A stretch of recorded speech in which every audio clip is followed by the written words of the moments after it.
கர்த்தருடைய பரிசுத்த நாமத்திற்கு ஸ்தோத்திரம். இன்றைய நாளின் தியானத்திற்கென்று தெரிந்து கொள்ளப்பட்ட வேத வசனம் யாத்திராகமம் 33 அதிகாரம் 17 வசனம். யாத்திராகமம் 33:17. அப்பொழுது கர்த்தர் மோசேயை நோக்கி, நீ சொன்ன இந்த வார்த்தையின்படியே செய்வேன். என் கண்களில் உனக்கு கிருபை கிடைத்தது. உன்னை பேர் சொல்லி அழைத்து அறிந்திருக்கிறேன் என்றார்.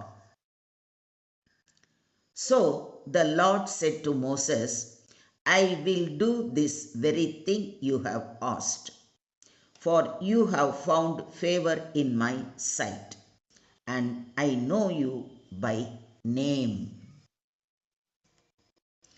அதற்கு ஆண்டவர் மோசேயிடம், நீ கூறியபடியே நான் செய்வேன், ஏனெனில் நீ என் பார்வையில் தயை பெற்றுள்ளாய், மேலும் பெயர் உட்பட உன்னை எனக்கு தெரியும் என்றார். ஆமென். இன்றைய தியான வசனம் தேவனுடனான நெருங்கிய உறவை வெளிப்படுத்துகிறது. மோசே தேவனுடன் பேசுவது ஒரு பணியாளனாக அல்ல, ஒரு நண்பனாக. அதனால் தேவன் அவனுக்கு ஒரு சிறப்பான உறுதியை அளிக்கிறார். அது குறித்து சற்று நேரம் தியானிப்போம். என் கண்களில் உனக்கு கிருபை கிடைத்தது என்று சொல்லியிருப்பதை கவனியுங்கள். கிருபை என்பது மனித முயற்சியால் கிடைக்காதது. அது தேவனின் அருளால் மட்டுமே கிடைக்கும் பரிசு. மோசே தேவனின் சித்தத்துக்கு கீழ்ப்படிந்து தேவனின் மக்கள் மீது மிகுந்த அக்கறையுடன் நடந்து கொண்டதால் அவன் தேவனின் இதயத்தை நெகிழச் செய்தான். உன்னை பேர் சொல்லி அழைத்து அறிந்திருக்கிறேன் என்று ஆண்டவர் இங்கு மோசேயிடம் கூறுகிறார். இதுவே மிக்க பெரிய ஆசீர்வாதம். உலகம் நம்மை மறந்தாலும் தேவன் நம்மை மறவாமல் நம் பெயரால் நம்மை அறிந்திருக்கிறார் என்பதே உண்மையான ஆறுதல். இப்போதும் யாக்கோபே, உன்னை சிருஷ்டித்தவரும் இஸ்ரவேலே, உன்னை உருவாக்கினவருமாகிய கர்த்தர் சொல்லுகிறதாவது, பயப்படாதே, உன்னை மீட்டுக் கொண்டேன், உன்னை பேர் சொல்லி அழைத்தேன், நீ என்னுடையவன் என்று கர்த்தர் வாக்களிப்பதை ஏசாயா 43:1 வாசிக்கிறோம்.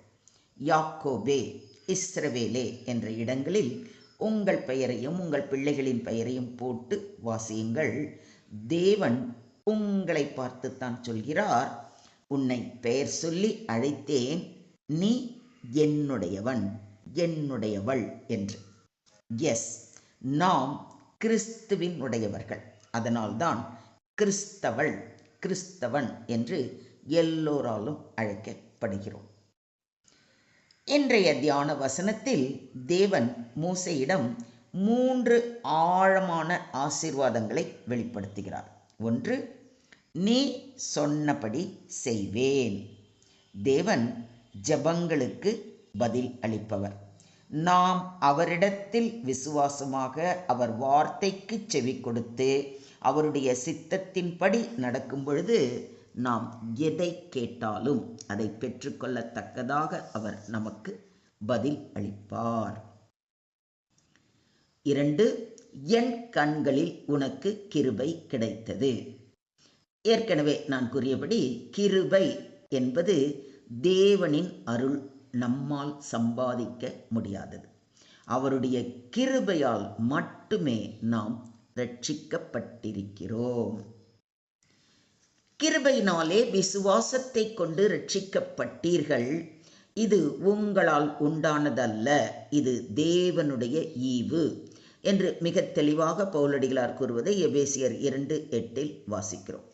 தேவனின் அருள் நம் வாழ்க்கையின் அடித்தளம். கிருபை நம்மை தண்டனைக்கு பதிலாக ஆசீர்வாதத்துக்கு கொண்டு செல்கிறது. 3, உன்னை பெயர் சொல்லி அறிந்திருக்கிறேன். இது தனிப்பட்ட உறவை பிரதிபலிக்கிறது.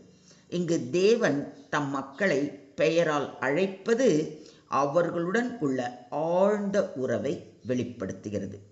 நாம் தேவனுக்கு சொந்தமானவர்கள் என்பதில் மிக பெரிய ஆறுதல் உண்டு. தேவன் நம்மை வெளிப்புறமாக அல்ல, உள்ளார்ந்தவராய் அறிகிறார். நாம் தேவனோடு பேசும் உறவை வளர்க்க வேண்டும்.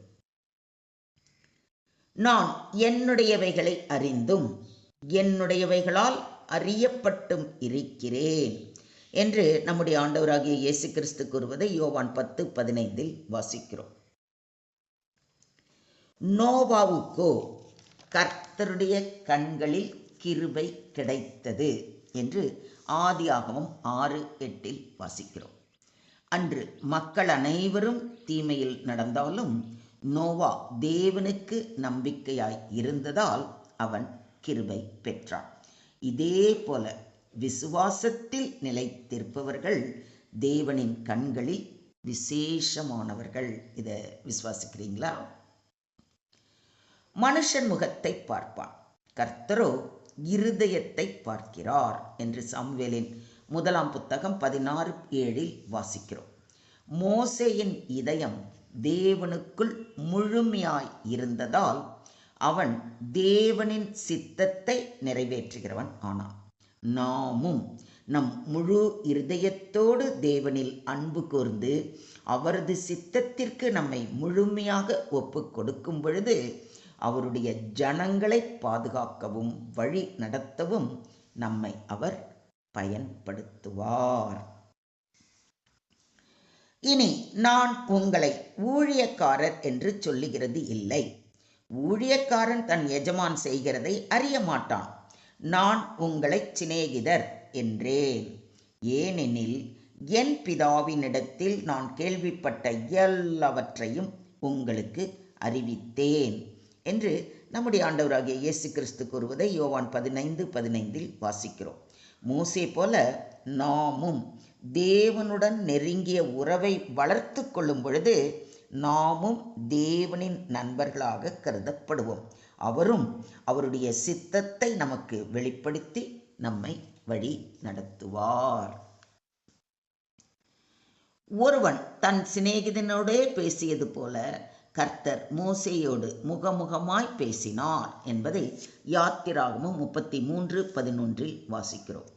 இந்த நெருக்கமான உறவில்தான் தேவன் மோசேயை வழி நடத்தினார், மக்களை மீட்டார், ஆசீர்வதித்தார். God's message to Moses shows his personal favor and friendship. Grace, God's unearned favor upon his people. Relationship, God knows us by name and walks with us. Prayer, God answers those who seek him sincerely. Like Moses, we can find grace when we walk faithfully, pray earnestly, and remain close to God.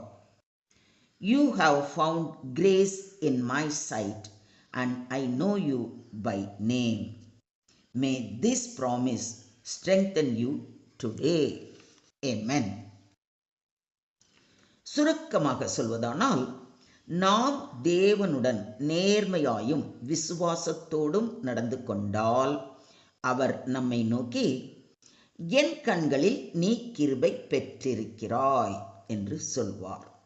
இது ஒருவித அங்கீகாரம். தேவன் உங்கள் ஜெபங்களையும் விசுவாசத்தையும் கண்டிருக்கிறார். அவருடன் நெருங்கிய நட்பு கொண்டவர்களுக்கு அவர் சித்தத்தையும் தம் மகிமையையும் வெளிப்படுத்துகிறார். கிருபையால் வாழ்வோம். நம்மால் அல்ல, அவருடைய அருளால் நம்முடைய வாழ்க்கை நிலைத்து நிற்கிறது. நம்மை அறிந்த தேவன், அவர் நம்மை பெயர் சொல்லி அழைத்து வழி நடத்துகிறார். நெருங்கிய உறவு, மோசே போல தேவனுடன் பேசும் உறவு நமக்குள் வளரட்டும். கிருபைக்காக நன்றி சொல்லுங்கள், அது நம்முடைய அடையாளம்.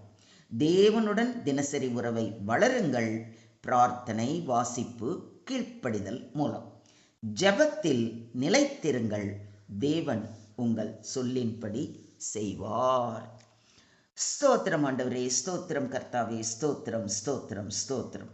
பரம தகப்பனே, மோசேயைப் போல உம்முடைய கண்களில் கிருபை பெற்றவர்களாய் நாங்களும் இருக்க விரும்புகிறோம். எங்கள் வாழ்க்கையை உம்முடைய சித்தத்திற்கேற்ப நடத்தவும், எங்கள் ஜெபங்களுக்கு உம்முடைய சித்தத்தின்படி பதில் அளிக்கவும் தயை புரியும். எங்களை பெயரால் அறிந்து உம்முடைய நண்பர்களாக நடத்தும் அன்பிற்காக கொடான கொடி நன்றிகளை ஏறெடுக்கிறோம். இந்த நாளிலும் இனி வரும் நாட்களிலும் உமது கிருபையும் வழி நடத்துதலும் எங்களை தொடரட்டும். எல்லா துதி கன மகிமை யாவையும் ஒருவருக்கே செலுத்துகிறோம். மீட்பர் இயேசுவின் மூலம் ஜெபம் கேளும் எங்கள் ஜீவனுள்ள தகப்பனே, ஆமென்.